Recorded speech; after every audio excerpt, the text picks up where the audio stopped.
આપ સર્વોને હેતપૂર્વક જય શ્રી સ્વામિનારાયણ। આજની સત્સંગ કથા વાર્તા નિજ મંદિર સાવરકુંડલા। આજની સત્સંગ કથા વાર્તા શ્રી હરિચરિત્ર ચિંતામણી ભાગ 1 સોરઠની ચરિત્ર કથા ભાગ 39। ગઈ કાલે આપને શ્રી હરિના દિવ્ય ચરિત્રો સાંભળ્યા। હવે તેમના આગળના ચરિત્રો ખૂબ જ હેતપૂર્વક સાંભળશું। અયોધ્યા માં રામ ગલોલાનો પ્રસિદ્ધ અખાડો છે। તેના મહંતના મુખ્ય શિષ્ય લક્ષ્મણદાસ મોટી સવારી સાથે દ્વારકાની યાત્રાએ જતા હતા।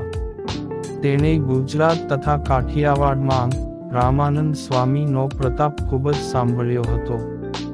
તેથી તેના દર્શન કરવા માટે લોજપુર આવ્યા અને તે પૂર્વના મુક્ત હોવાથી રામાનંદ સ્વામીના દર્શનની તેમને તીવ્ર ઈચ્છા હતી અને શ્રી રામાનંદ સ્વામીના દર્શન કરી 2-4 દિવસ ત્યાં રોકાણાને સ્વામીનો કેટલોક ઉપદેશ સાંભળ્યો।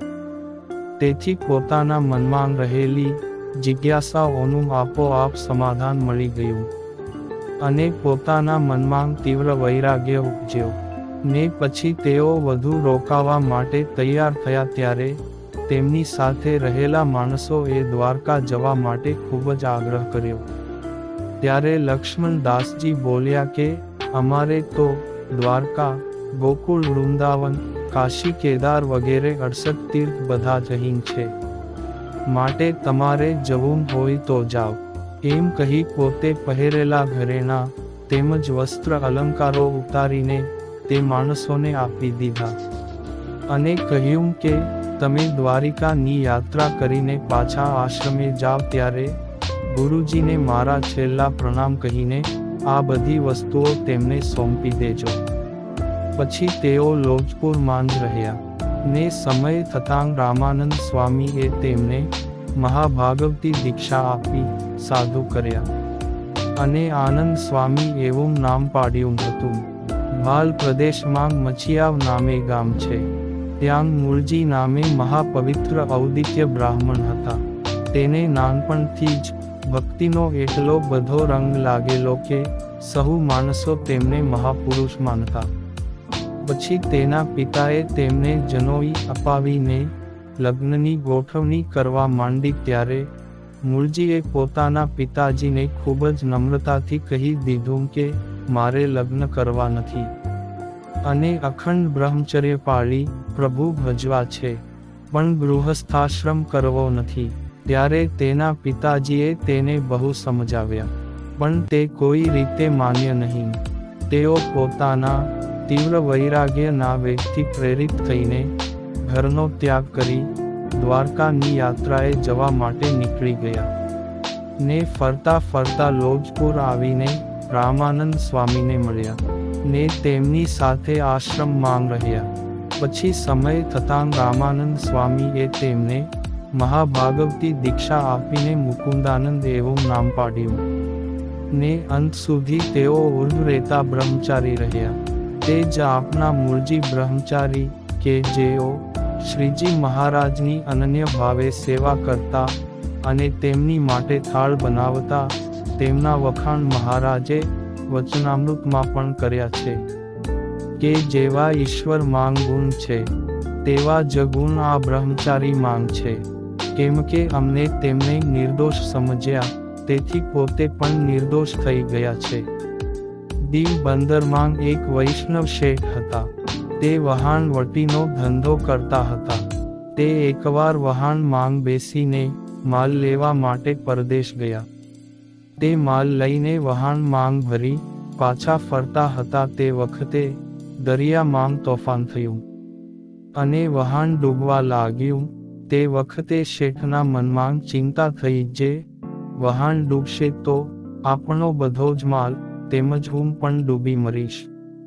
એમ ધારીને પોતે સંકલ્પ કર્યો કે હે દ્વારકાધીશ, હે રણછોડરાય, હે પ્રભુ પરમ કૃપાળુ પરમાત્મા, જો આ વહાણ સહી સલામત કાંઠે પહોંચી જાય તો આમાં જેટલો માલ છે એનો અડધો ભાગ હું આપને અર્પણ કરીશ। એવી માનતા કરી ત્યારે તોફાની વાયરો થોડો હળવો પડ્યો અને ધીરે ધીરે વહાણ કિનારે પહોંચી ગયું.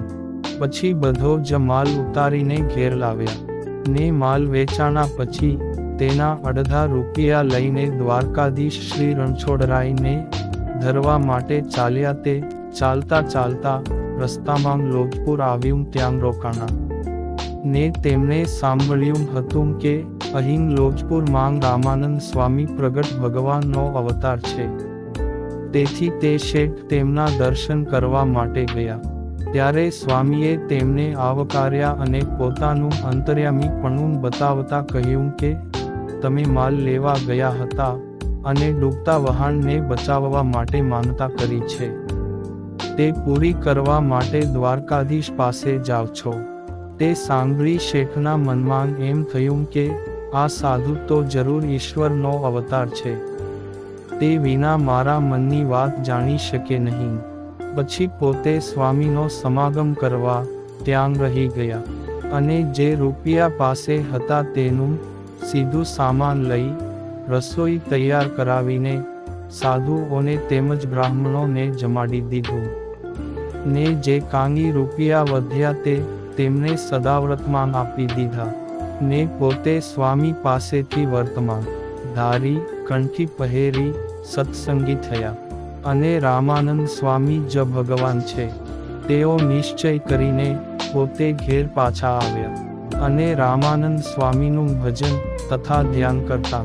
પછી રામાનંદ સ્વામીએ દેહ મૂકી દીધો ને તેમની ગાદી ઉપર સહજાનંદ સ્વામી આવ્યા અને તેમને ખૂબ જ ચમત્કારો દેખાડ્યા. તે વાત તેમને દીવ બંદરમાં સાંભળી ત્યારે મનમાં સંકલ્પ થયો કે શું આ સહજાનંદ સ્વામી રામાનંદ સ્વામી કરતાં પણ મોટા પુરુષ હશે. ને પછી શ્રી સહજાનંદ સ્વામીને મળવાની તેમના મનમાં અતિ આતુરતા જાગી. ત્યારે તેઓ ઘણા એક માણસોનો સંગ લઈ દીવ બંદરથી ચાલ્યા. તે લોજપુર આવ્યા ને શ્રીજી મહારાજને સાષ્ટાંગ નમસ્કાર કરી સભામાં બેઠા. ત્યારે ત્યાં લક્ષ્મણ નામનો એક 5 વર્ષનો છોકરો બેઠો હતો. તેમને શ્રી હરિએ ત્યાં આવેલા દીવ બંદરના શેઠના મનના સંકલ્પ સભામાં કહેવા માટે પ્રેરિત કર્યો. ત્યારે તેને શેઠના મનમાં રહેલા સંકલ્પોની વાત સભામાં કરી. પછી મહારાજે કહ્યું કે હે શેઠ, હજી તમારે કાંઈ પ્રશ્ન હોય તો પૂછો. એ છોકરો સમાધિમાં જાય ત્યારે જવાબ લેતો આવે.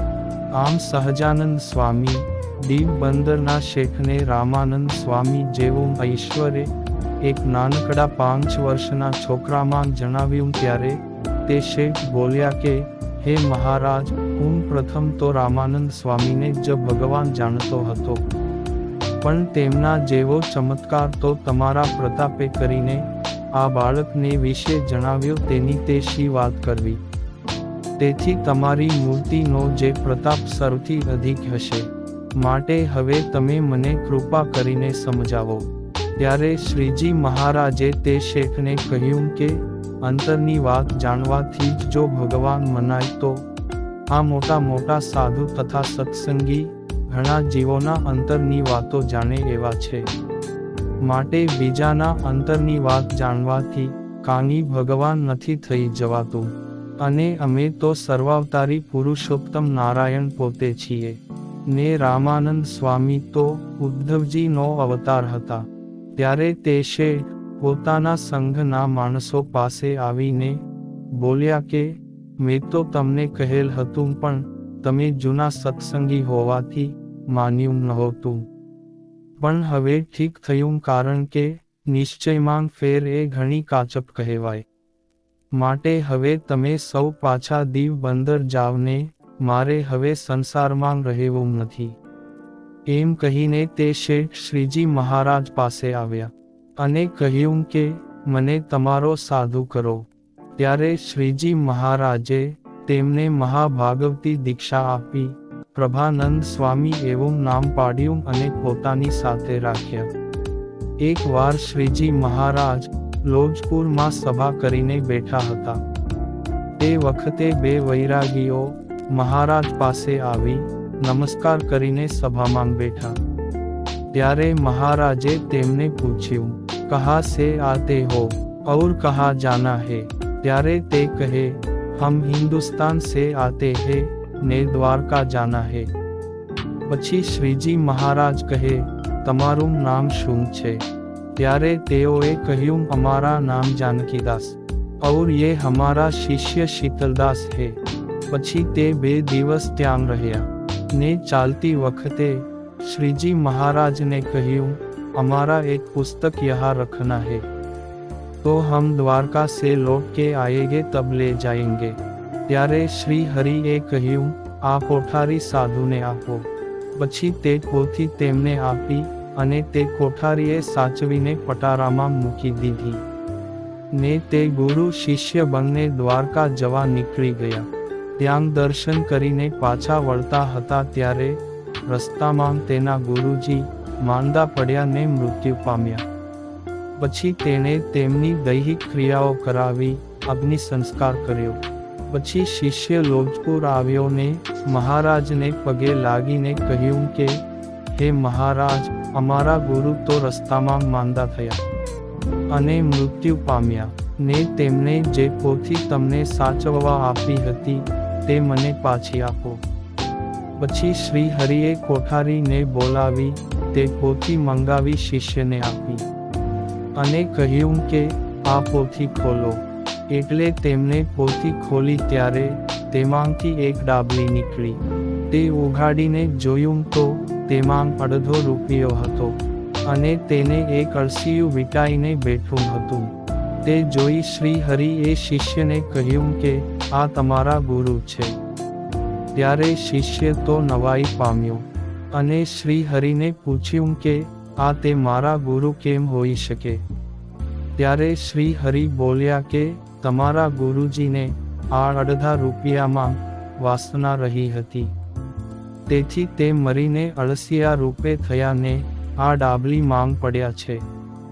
માટે આ સંસારમાં જે કોઈ જીવને જે તે વસ્તુ પદાર્થમાં વાસના રહે છે, ત્યારે તે જીવ તે રૂપે થઈ અસદગતિને પામે છે.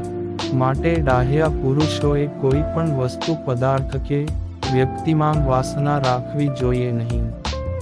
એવો ઉપદેશ આપ્યો ત્યારે શિષ્ય બોલ્યો કે, હવે તેની સદગતિ કેમ થાય? ત્યારે શ્રીજી મહારાજે પાણી મંગાવી તેના ઉપર છાંટી તે અળસિયાનો દેહ મેલાવીને ગૌલોક ધામમાં મોકલ્યો. એમ શ્રી હરિએ ત્યાં પોતાનું અધમ ઉદાહરણપણું દેખાડ્યું. નાના નૃસિંહાનંદ સ્વામી પૂર્વાશ્રમમાં હિન્દુસ્તાનમાં રહેતા.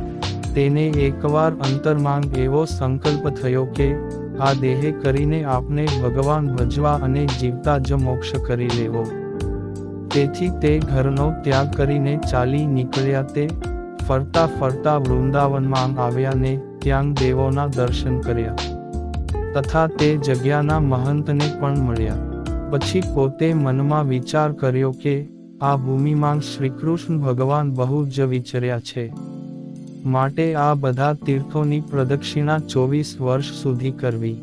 એવો નિયમ લઈ પ્રદક્ષિણા કરવા માંડ્યા. તે ફરતા ફરતા જ્યાં તીર્થવાસીઓને ઉતરવાના સ્થાન આવે ત્યાં જઈને જમતા અને રાત્રે ત્યાં જ સૂતા. એમ કરતા એક દિવસ અડધી રાતે વૈરાગીઓની જમાત ત્યાં આવી ને પોતાના અધિકાર પ્રમાણે પોતાનો ગાદી તકીયો નાખીને સભા કરીને બેઠા ને એક બાજુ રસોઈયા રસોઈ તૈયાર કરવા લાગ્યા ને રસોઈ તૈયાર થઈ એટલે સર્વે હરિહર કરીને પંક્તિમાં જમવા બેસી ગયા. તે વખતે નૃસિંહાનંદ સ્વામી જાગી ગયા ને જાણ્યું કે મારે આ પંક્તિમાં મળતું આવે તેમ છે, માટે હું પણ આની ભેગો જમી લઉં. એમ ધારીને પંક્તિમાં બેઠા. તે રસોઈ પીરસાઈ રહી પછી જમવાની આજ્ઞા કરી ત્યારે એક વૈરાગી નૃસિંહાનંદ સ્વામી પાસે બેઠેલો તે બોલ્યો કે તમે બીશો નહીં તો તમને એક વાત કહું. એમ કહીને તે બોલ્યો, આ તમને જે જમવાનું પીરસ્યું છે તે મોતિયા જલેબી જેવું દેખાય છે, પણ તે મોતિયા જલેબી નથી, પરંતુ વિષ્ટા અને હાડકા આદિ અપવિત્ર વસ્તુઓ છે, માટે તે તમે ખાશો નહીં. અને આ સર્વે તમને વૈરાગીઓ જેવા જણાય છે, તે સર્વે ભૂત છે. ને તેમણે તીર્થમાં તથા મંદિરમાં રહીને ચોરી, વ્યભિચાર આદિક પાપ કર્મ કર્યા. તેના ફળ રૂપે આવી અધમ ગતિને પામ્યા છે. અને આવા અનેક ટોળાઓ અહીં ફરે છે. આટલું કહી તે વૈરાગી જમીને પોતાને આસને જઈને બેઠો. ને જે સર્વેથી મોટા મહંત હતા તે પોતાના જે ઘોડા, ઊંટ આદિક વાહનો તેના ઉપર બેસીને ગયા. પછી નૃસિંહાનંદ સ્વામી જમ્યા વગર જ સૂઈ ગયા. અને સવારે ઉઠીને જોયું તે પોતાને પીરસેલું જે અન્ન હતું તે હાડકા આદિક અપવિત્ર પદાર્થ હતા. તે જોઈને પોતે વસ્ત્ર એ સહિત સ્નાન કર્યું. ને પછી પોતે વિચાર કરવા લાગ્યા કે આ તીર્થવાસી મોટા મહંત વૈરાગીઓ મરીને જો ભૂત થતા હોય તો અહીં રહેવાથી મારું કલ્યાણ પણ ક્યાંથી થશે? એમ વિચાર કરતા ઉદાસ થઈ ગયા. તેવામાં આકાશવાણી થઈ કે સોરઠ દેશમાં લોજપુર ગામે જાઓ, ત્યાં તમને પ્રગટ ભગવાન મળશે. પછી તેઓ ચાલતા ચાલતા લોજ ગામે આવ્યા અને શ્રી હરિના દર્શન કર્યા. ત્યારે અંતરમાં ખૂબ જ ટાઢું થયું. તેથી પોતે નિશ્ચય કરી લીધો કે આ તો સાક્ષાત ભગવાન છે, જે મને આકાશવાણીએ કહ્યું હતું. પછી કેટલાક દિવસ ત્યાં રહી શ્રીજી મહારાજના ઉપદેશની વાતો સાંભળી. પછી પોતે વિનંતી કરી કે હે મહારાજ, મને તમારા શરણે લ્યો અને દીક્ષા આપી સાધુ બનાવો. ત્યારે શ્રી હરિએ તેમને મહાભાગવતી દીક્ષા આપી સાધુ કર્યા અને નૃસિંહાનંદ એવું નામ પાડ્યું. આમ મુમુક્ષુ જીવાત્માઓ શ્રી હરિના શરણે આવતા ને શ્રીજી મહારાજની ભગવાનપણાની પ્રતીતિ થતા, કોઈ સાધુ થતા અને કોઈ સત્સંગી થઈ ધર્મ નિયમ પાળતા હતા.